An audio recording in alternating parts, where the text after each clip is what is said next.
Did you know that 3% of ultra marathon runners have removed a toenail permanently to avoid pain or more injury? 20% of endurance athletes reportedly wear lucky socks on each and every race. And maybe less surprising, 75% of us use caffeine as a performance enhancer before race day.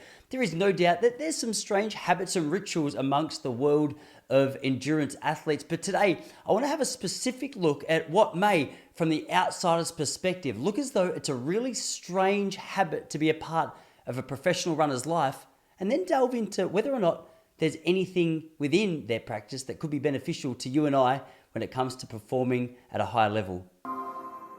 Well, there is absolutely no doubt that when it comes to endurance sport, there's a lot that you and I may do the same. We've probably all got a long run. We probably all have easy days. We've got our favorite ways to spend our downtime. Many of us are on the hunt for the best nutrition plan, the best hydration plan. But if you've just started dipping your toes in the water of endurance sports, have a look at what these pro runners are doing that they swear by when it comes to performing at a high level. All right, let's have a look at weird habit number 1, extreme heat training. Well, this is something that Des Linden, the 2018 Boston Marathon winner, is known for.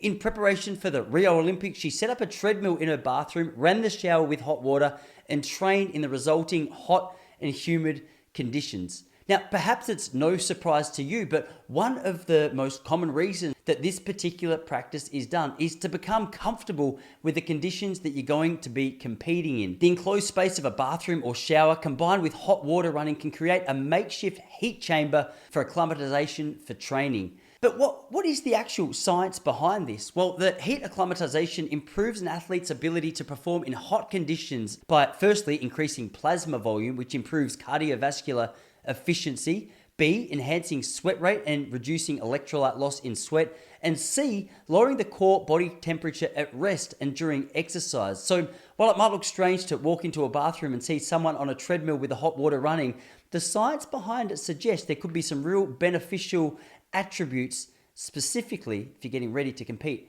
in hot conditions. Number 2, altitude tents. Now, the Olympic silver medalist in the 10,000 meters and bronze medalist in the marathon, Galen Rupp, is known for extensively using these altitude tents. He's reportedly slept in makeshift altitude tents for years, even having a special room in his house dedicated to the purpose of providing thinner air.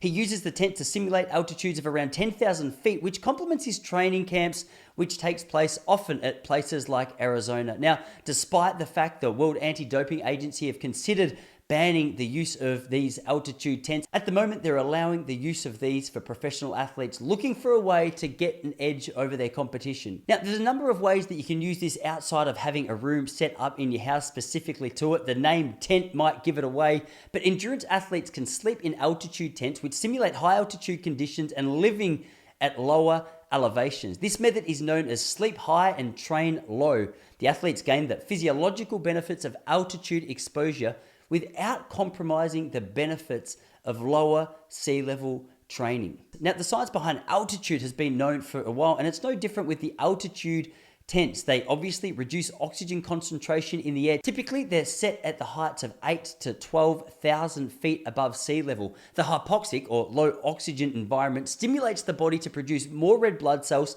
and increase the oxygen carrying capacity of the blood. The third thing we want to look at, which is perhaps not as weird, but the distance that we're throwing at you in this one is a bit weird. It's some extreme mileage. Now, obviously, as endurance athletes, we're no strangers to getting out there and running some longer style runs. And yet there are still some standout figures who take this to a whole nother level. Yuki Kawauchi of Japan is a classic example of this.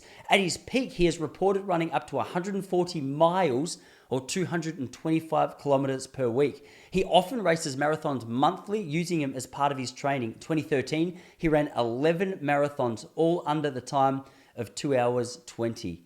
Now, the science behind this might not be too much of a surprise if your body can handle it, but have a look at this.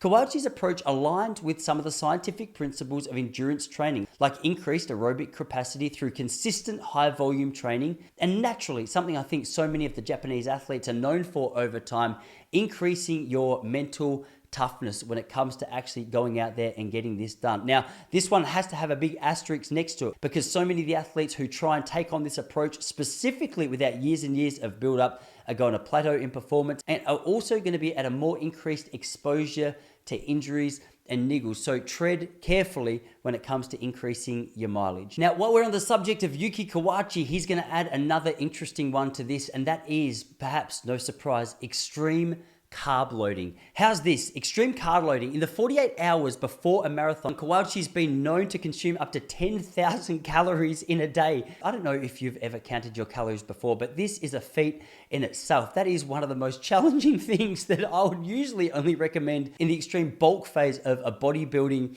practice. His meals include high portions of rice, bread, pasta with other sugary snacks, all with the aim of increasing his carbohydrate consumption to be ready for race day. All right, and last but not least, here is an extreme example of a weird habit that a professional distance runner has who swears it improves his performance: the consumption of beetroot juice. Now, Eliud Kipchoge, when he speaks about anything performance-based, we got to stop and pay attention. And beetroot juice is one of those things. Eliud Kipchoge, who for a long time was the world record holder for the marathon and is the first person to ever run a sub 2-hour marathon, is known to incorporate beetroot juice into his nutrition strategy. He's been reported to drink beetroot juice as a part of his pre-race routine, particularly before major marathons. But why? Well, the conversation around beetroot juice is interesting. The science has taken a good look. It's rich in dietary nitrates, which the body converts into nitric oxide. Now, nitric oxide can help dilate blood vessels, which improves blood flow and oxygen delivery to our muscles. Now, some studies have shown that beetroot juice can improve time trial performance, but also extend that time before complete fatigue. If you never tried beetroot juice, maybe it's time to consider having a look. Now, the truth is, as we said at the outset, there are weird habits left, right, and center in the world of endurance sports. Perhaps you've got a couple of your own. So if I haven't touched on one that you swear by that other athletes need to take advantage of, let us know in the comments below. But for now, if you need anything else from Relax Running, jump over to relaxrunning.com and I'll speak to you all again next week.